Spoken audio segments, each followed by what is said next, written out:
கத்திடுறா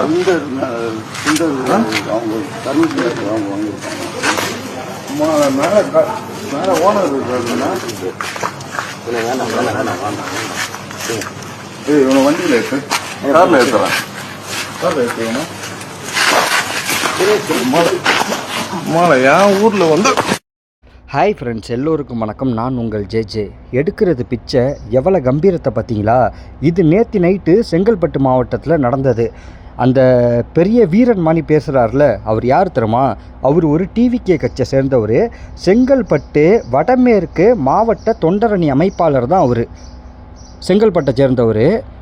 அங்கே ஒரு பழைய வீடை இடிச்சிருந்துருக்காங்க. அங்கே போயிட்டு க்ரேன் ஆப்ரேட் பண்ணிக்கிட்டு இருந்த நபர்கிட்ட போயிட்டு செங்கல் ஜல்லிலாம் வேணும், எங்கே ஓனரு, எனக்கு சும்மா வேணும், காசுலாம் தர முடியாதுன்னு கேட்டிருக்காரு. ஓனர் இல்லைன்ட்டு அந்த க்ரேன் ஆப்ரேட்டர் சொல்லியிருக்காரு. அப்போ தான் நீங்களே பார்த்துருப்பீங்களே வீடியோவில் எவ்வளோ அடி என்னான்ட்டு. இவர் எங்கேயோ ஓனரையும் அங்கே பார்த்துருக்காராட்டுக்கு. 2 பேரையும் மிரட்டி ஓசையில் வாங்குறதுக்காக, ஒரு செங்கலுக்காக ஜல்லிக்காக நடந்த வன்முறை தான் அது. அருவாளை ஏடுன்னா அப்போ அவங்க கையில் அங்கே அருவா இருக்குன்னு தானே அர்த்தம். இவனோட பிடிச்சி வண்டியில் ஏற்று. இப்போ இந்த அப்பன்ஸுக்கெலாம் யார் பொறுப்பேற்பாங்க? இது வரைக்கும் காவல்துறையால் எந்த ஒரு நடவடிக்கையும் எடுக்கப்படல. சமூக வலைதளங்கள்லேயும் இந்த வீடியோ அதிகமாக உலா வந்துக்கிட்டு தான் இருக்குது. டிவிகே கட்சி சார்பாகவும் இது வரைக்கும் எந்த ஒரு ஆக்ஷனும் எடுக்கலை. என்ன நடக்குதுன்னு பொறுத்திருந்து பார்ப்போம். நீங்கள் நினைக்கிறத கமெண்டில் சொல்லுங்கள். எல்லோருக்கும் நன்றி. நான் உங்கள் ஜேஜே.